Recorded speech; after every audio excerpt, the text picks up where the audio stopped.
पीहू के जाने के बाद शांतिपुर गांव फिर से सुंदर, शांत और लोग हंसी खुशी जीने लगे थे। एक रात गांव में एक शादी हो रही थी। पूरा गांव शामिल था। सब धूमधाम से शादी मना रहे थे और तभी गुड़िया जमीन में लेटे हुए आती है और अचानक उठकर सीधा दुल्हन को खा जाती है। ये देखते ही लोगों के बीच में अफरा तफरी मच जाती है। कोई भागता है, कोई चिल्लाता है और वो गुड़िया खड़े होकर एक बच्चों जैसा गाना गाती है और फिर एक के बाद एक सबको मौत के घाट उतार देती है और फिर वो गायब हो जाती है। गांव फिर से कांप उठता है। सुबह सब लोग इकट्ठा होते हैं और कहते हैं वो भूखी लड़की वापस आ गई है। इस बार एक गुड़िया बन के लोग घुटनों के बल गिर जाते हैं और रो रो कर कहते हैं, हे भगवान हमें बचाओ। तभी गांव का मुखिया आता है और गुस्से में कहता है, चाहे वो कोई भी हो, है तो एक गुड़िया ही ना, आज रात मैं उसे खुद गांव से निकालूंगा। फिर रात के ठीक 2:30 बजे मुखिया अपने 2 चेलों के साथ गांव के बीच खड़ा होता है और फिर वही धुआं छा जाता है और वही आवाज,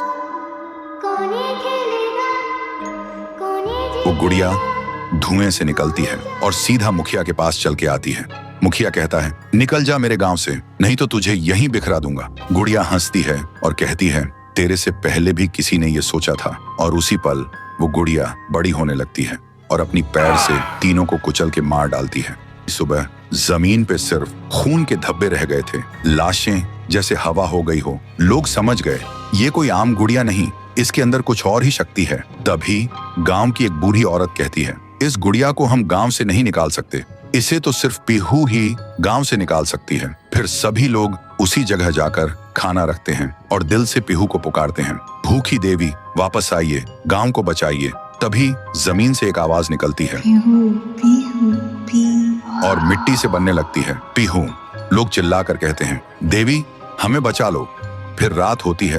वो गुड़िया गाना गाते हुए आती है, लेकिन अचानक पीहू उसके सामने आ जाती है। गुड़िया रुक जाती है। पीहू उसे पकड़ने जा रही होती है, लेकिन गुड़िया हवा में उड़ जाती है। पीहू भी उसके पीछे उड़ जाती है और अपनी आंखों से आग छोड़ के गुड़िया को जलाने की कोशिश करती है, लेकिन गुड़िया एक धुएं में छुप जाती है और फिर अचानक पीहू के पीछे आके उसे एक जोर का वार करती है। पीहू आसमान से जमीन पे आ गिर जाती है और फिर वो गुड़िया पीहू की शक्ति छीनने लगती है। पीहू की ताकत धीरे धीरे गुड़िया के पास जा रही होती है। कुछ देर बाद पीहू जमीन पे गिर जाती है। जब वो उठती है तो देखती है उसका शरीर धुंधला हो गया है और जब वो अपने आप को छू रही थी तो हाथ उसके शरीर के आर पार जा रहा था। वो वहीं गिर के रोने लगती है और जोर से चिल्लाती है, भैया, भैया, भैया। और उसकी आवाज सीधा उसके भाई के कानों तक पहुंचती है। तो दोस्तों, अगर आप देखना चाहते हो पीहू वर्सेस गुड़िया वर्सेस तुंग तुंग तुंग सहर, तो इस वीडियो को 1.5 लाख लाइक्स तक पहुंचाओ।